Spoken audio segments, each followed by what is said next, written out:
फखरुद्दीन बहुत गरीब परिवार से था। यहाँ वो सब्जी बेचा था, टेम्पू चलाता था, बहुत अच्छा लड़का था। वो गरीब था लेकिन किसी के साथ अन्याय आज तक नहीं किया। अशोक शाह है और पिता बृहस्पति शाह उसका नाम है, एक पिंटू शाह है, पिता सुखाय शाह है, और एक साजन कुमार है, उसके पिता का क्या नाम है सब एफआईआर में दर्ज है। एक लड़का है उसका ये नाम है उसका किशन नाम है। एक लड़का है जिसका नाम अशोक द्वितीय है, उसके पिता का बोनू शाह नाम है।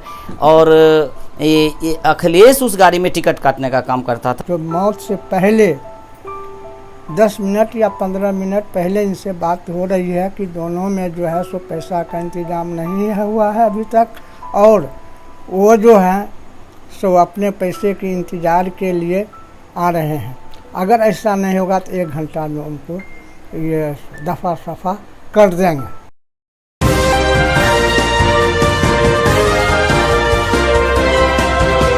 इस वक्त खजूरी खास में मैं मौजूद हूँ। खजूरी खास में एक केस को लेकर के आज आना हुआ है।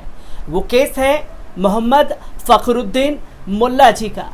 21 सितंबर को उनको मौत के घाट उतार दिया जाता है और 21 सितंबर से लेकर के आज जाकर के एफआईआर दर्ज की जाती है, क्योंकि मोहम्मद फखरुद्दीन के केस में कई सारे ऐसे पहलू हैं जो बार बार ये बताते हैं कि इस केस में कुछ ज़रूर ऐसा है जिसे बचाने की लगातार कोशिश की जा रही है।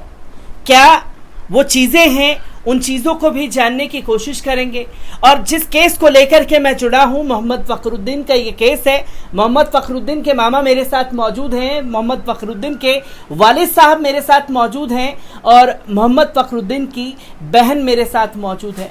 मैं ये जानना चाहूँगा कि आखिरकार फखरुद्दीन के साथ क्या हुआ कि आखिरकार मौत के घाट उतार दिया गया 21 सितंबर को। वालिद साहब, मैं आपसे ये जानना चाहूँगा कि किस आखिरी बार आपकी फखरुद्दीन से कब बात हुई? क्या वो डरा हुआ था? क्या बातें उसके ज़रिए आपके सामने आई थी? तो 20 तारीख को उनसे बातचीत हुई और उन्होंने कहा कि हमको गाड़ी छुड़ाने के लिए 3,70,000 रुपये की ज़रूरी है, जिसमें हमने कहीं से 2 लाख रुपया का इंतज़ाम करके उनको हाथ को दिए और वो घर से अकेले चल दिए। ये जाने का था इनको, गोपालगंज थाना को जाने को था, लेकिन वहाँ नहीं पहुँच करके ये दिल्ली पहुँच गए अपने कैंप के साथ। तो वहाँ उनका पैसा का इंतज़ाम करने में 1 सप्ताह और लग गया, फिर भी पैसा इंतज़ाम नहीं हो सका। इसी क्रम में जो है सो साथी लोगों से, पार्टनर लोगों से पैसा मांगा तो कोई पार्टनर इनको देने को तैयार नहीं हुआ। तो इसी पर जो है सो उन्होंने कहा कि हमको जो है सो 2 लाख रुपया का इंतज़ाम है और आप लोग आइए। हम रात भर नींद नहीं सोए हैं, जगे हुए हैं, चिंता फिक्र में हैं। कल गाड़ी छुड़ानी थी लेकिन कोई इनको साथ नहीं दिया। उसमें से एक पिंटू नाम करके लड़का है जो मौत से पहले 10 मिनट या 15 मिनट पहले इनसे बात हो रही है कि दोनों में जो है सो पैसा का इंतज़ाम नहीं हुआ है अभी तक, और वो जो है सो अपने पैसे के इंतज़ार के लिए आ रहे हैं। अगर ऐसा नहीं होगा तो 1 घंटा में उनको ये दफा सफा कर देंगे। ऐसा लफ्ज़ में पिंटू ने मोहम्मद फखरुद्दीन के साथ बातचीत किया। ये आखिरी बात थी मोहम्मद फखरुद्दीन की पिंटू के साथ में। मौत से पहले कितनी देर पहले? 10 मिनट 15 मिनट, मात्र 15 मिनट पहले बातचीत हुआ उनके साथ।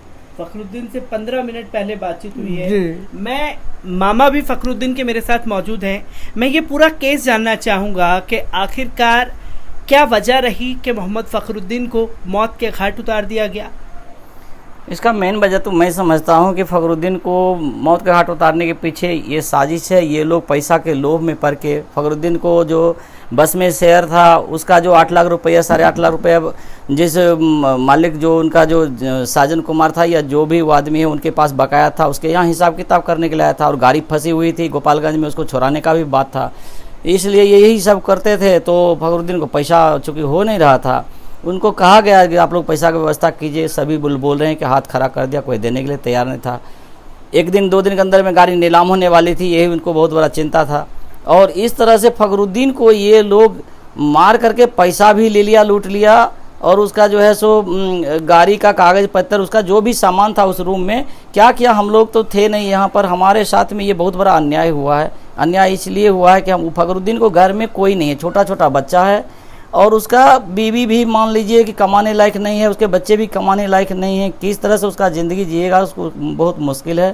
फखरुद्दीन बहुत गरीब परिवार से था, यहाँ वो सब्जी बेचा था, टेम्पू चलाता था, बहुत अच्छा लड़का था। वो गरीब था लेकिन किसी के साथ अन्याय आज तक नहीं किया।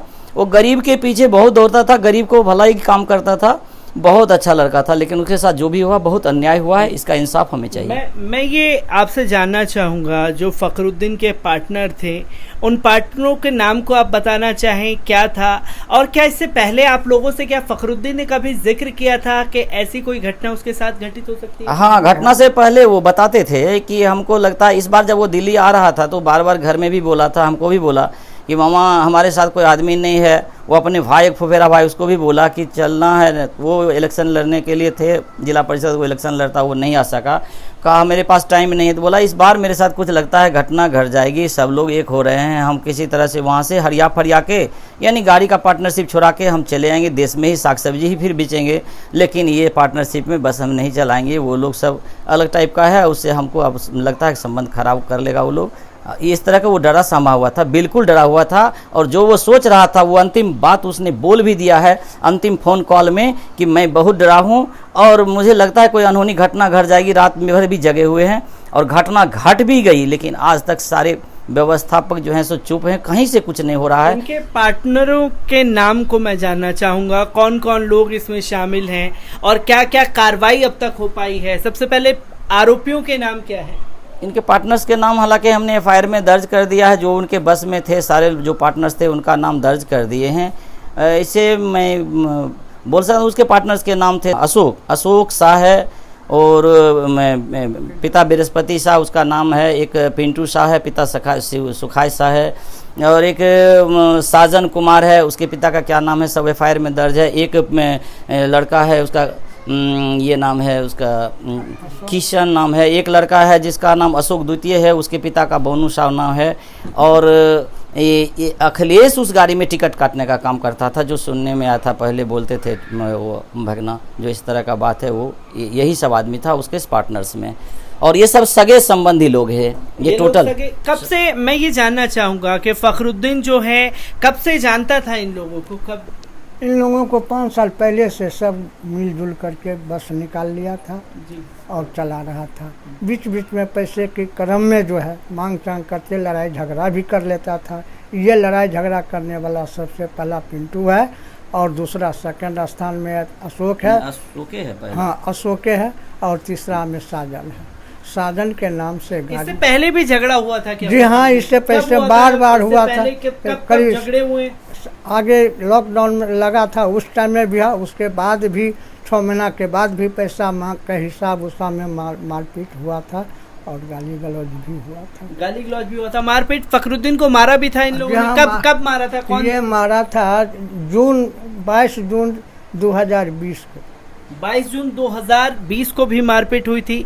मैं ये भी आपसे जानना चाहूँगा कि लास्ट समय में जब फखरुद्दीन को मारा गया तो उस दौरान भी कई सारी बातें केसेस में ऐसी आई हैं कि कौन लोग उनसे मिलने आए थे, क्या आप उन लोगों को जानते हैं?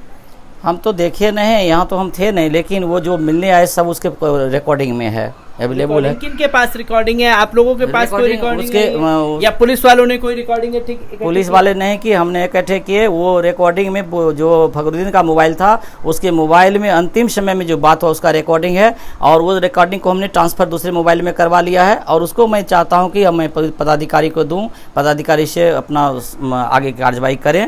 और दूसरा रिकॉर्डिंग, एक और रिकॉर्डिंग मैंने अवेलेबल कराया है, जो विपिन नाम का एक वो अच्छा लड़का है, विपिन भी इसका साझेदार था, जो मेरे घर पर गया था लाश के साथ।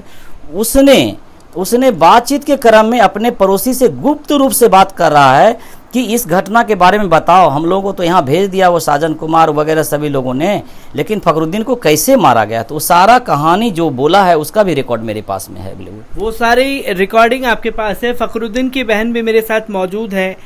कब लास्ट टाइम आपकी फखरुद्दीन से बात हुई थी? क्या आपसे कभी ऐसा जिक्र उसने किया था? हाँ किया था मेरे भाई। क्या क्या बात हुई थी आपकी फखरुद्दीन से? मेरा भाई बोल रहा था कि हम जा रहे हैं वहाँ, बस अपना छोड़ा कर आ जाएंगे, यहाँ यहीं रहेंगे। हमसे बात हुआ था जैसे सब जो उसको हेल्प ई वाला लोग है ना, पार्टनरशिप, उसमें हमसे कुछ कनेक्शन हुआ है पहले से। आप जाते हैं यहीं रहेंगे। हमको माँ मर गई बच्चे में, मेरा भाई लोग सब वही सब पोसा पाला है। अब उसको फखरुद्दीन ने ही सबको पाला है। हाँ, फखरुद्दीन ने सबको पाला है। हम बड़े हैं लेकिन हमसे बड़ा वो भाई थी, सबको हम ही लोग सब मिलकर पाला। आप बहन है, मैं ये जानना चाहूँगा किस मिजाज का लड़का था फखरुद्दीन? अच्छा था मेरा भाई, सब हमारा भाई खातिर रो रहा है। कोई खराबी नहीं था मेरे, कोई शिखर गांजा भांग कुछ नहीं खाता था। किसी तरीके का कोई ऐप जो है फखरुद्दीन में नहीं था। मैं आपसे जानना चाहूँगा आप दोनों लोगों से कि पुलिस वालों का रवैया आपके साथ किस तरीके से है, और एफआईआर जो है 21 तारीख को जो है फखरुद्दीन को मार दिया जाता है और उसके बाद आज जाकर के एफआईआर दर्ज हुई है, क्यों इतना लंबे समय का इंतज़ार करना पड़ा? एफआईआर दर्ज होना चाहिए था। पुलिस अगर एक्शन में आती, सही ढंग से अगर सब चीज़ का जांच पड़ताल करती, तो निश्चित रूप से एफआईआर दर्ज होता और पुलिस के अंदर वो लोग पकड़े भी जाते। पुलिस की निष्क्रियता की वजह से मुझे लग रहा है कैसा हुआ। हम लोग तो चूँकि बिहार से आए, यहाँ आने में भी देर, गाड़ी नहीं मिल रही थी। पुलिस यहाँ से पोस्टमार्टम करके लाश भेज दिया था, लाश को दफनाना था, और इस सब काम में मेरे से कुछ देरी हुई। और यहाँ जो वो लोग किए उसमें कुछ अभी तक पता नहीं चला जो लोग क्या किए। आज हम जाके एफआईआर दर्ज किए हैं, तो उसमें क्या कार्रवाई करते हैं उसके बारे में मैं पोस्टमार्टम रिपोर्ट आप लोगों के पास आई है, पोस्टमार्टम रिपोर्ट में किस तरीके का? पोस्टमार्टम रिपोर्ट का अभी तक कोई रिपोर्ट इंजरी नहीं मिला है, लेकिन पुलिस आशा किया कि 8 रोज के अंदर। एक बात और बता रहा था कि पोस्टमार्टम रिपोर्ट ये तो 6 महीना में भी नहीं आएगा। और ये लोग जितना चालाक हैं, खोज रहे हैं कि मैं उनसे काफ़ी दूर आगे चालाक हूं, और इसका जो है व्यवस्था हम कर लिए हैं, कोई दिक्कत नहीं होने वाला है। वो लोग आपस में बातचीत कर रहे थे जिसका मुझे पता चला और बोल रहा था। ये कौन लोग बोल रहे थे? ये लोग वही लोग बोल रहे थे, उन्हीं के ग्रुप का लोग बोल रहे थे। जो वो लोग जितना चालाक हैं खोज रहे हैं। क्योंकि मेरे पास में जो लाश के साथ गया था 2 आदमी गया था, एक बिपिन गया था और एक फखरुद्दीन का पहला दोस्त था, उसका क्या नाम था? चक्रधर नाम का आदमी। वो चक्रधर जो है जो मेरे घर पर बातचीत के क्रम में बोला कि फखरुद्दीन का मामा, फखरुद्दीन का भाई सब लाश को जो है सो खोज रहा है, जो किस तरह से उसकी हत्या हुई है। तो कहा ये लोग बातचीत किया दिल्ली से बिहार, हम उससे भी काफ़ी तेज हैं, हम उसको क्या पता लगने देंगे, 6 महीना तक उसको पता नहीं चलेगा। इस तरह की बात उससे बिपिन इसके साथ हुआ है, वो लड़का का नाम भूल रहे हैं मैं बार, चक्रधर के साथ हो रहा है। और इन लोग चक्रधर भी हमको लगता है कि चक्रधर फखरुद्दीन का पहला आदमी था दोस्त, लेकिन वो भी गुप्त सीआईडी का काम कर रहा है। वहाँ से वो घर पर रह करके, जबकि वहाँ का प्रशासन बोल दिया तुम चले जाओ, फिर भी लौट के मेरे गाँव में आ करके हम लोगों का पता कर रहा था, कहाँ है, क्या कर रहा है, हर एक्टिविटी के बारे में वो पता करके इसको खबर दे रहा था। हर एक एक्टिविटी की खबर जो है उन लोगों के पास पहले से है। पुलिस वालों ने, जब आपने शक के आधार पर इन लोगों के नाम बताए होंगे, तो क्या पुलिस वालों ने इन लोगों से बातचीत करने की कोशिश की? जी नहीं, आज तक नहीं किया है। उनको समय कहाँ मिला है जो आज हम अंतिम एफआईआर दर्ज किया है। अब उनका पावर आया है, अब वो क्या करते हैं। पहले बेपावर के आदमी थे, अब उनके पास पावर आई है। पावर था, पुलिस तो ऑलरेडी पावर में रहते हैं, उनको पावर है कि नहीं, कैसे नहीं है। पुलिस को पावर थी, हत्या हुई है, उसका जांच अगर सही ढंग से होता, एक हत्या की जांच, तो पुलिस कर सकते थे, लेकिन पुलिस ने नहीं किया। हम लोग तो दूर से आए, दूर से आने में तो देर लगता ही है, मेरे साथ समस्या थी, इसलिए जब दूर से हम आए तो पुलिस को पूरा हमको कन्विंस भी पुलिस नहीं करवाया कि ये लाश आपके घर में, आपका ये लाश है या इसकी हत्या हुई है, तो आप परिवार वाले हैं, आपको मैं नोटिस करता हूँ। इस तरह का नोटिस भी मुझे नहीं मिला। मुझे मिला तो लाश मिला, फखरुद्दीन का पोस्टमार्टम किया हुआ लाश। अगर फखरुद्दीन की हत्या हुई तो पुलिस को खबर करना चाहिए था, उसके कार्ड से, उसके मोबाइल से, उसके लोकेशन से, ये इनका घर कहाँ है भाई, ऐसे ऐसे बात है, इसका मर गया। हम लोगों को तो पता चला दूसरे माध्यम से कि फोन के माध्यम से वो कहलवाया। पुलिस वालों का भी कॉल आप लोगों के पास नहीं आया? मेरे पास नहीं गया। किन लोगों का कॉल आया था जब फखरुद्दीन दुनिया से जा चुका था? किन का फोन आया? वो पहला बिपिन उनका पार्टनर था, वो बेचारा फोन किया था। विपिन ने कॉल किया था। तो आप देख सकते हैं फखरुद्दीन केस को किस तरीके से उलझाने की कोशिश की जा रही है। वालिद साहब उनके मेरे साथ मौजूद हैं और आज भी इसी गुहार से ये टकटकी लगाए देख रहे हैं। इनकी आंखों में वो दर्द झलक रहा है, बहन की आंखों में वो दर्द झलक रहा है, जो सिर्फ और सिर्फ इंसाफ की मांग कर रहे हैं। जहां इंसाफ फखरुद्दीन को कब मिलेगा, ये भी एक बड़ा सवाल खड़ा हो जाता है।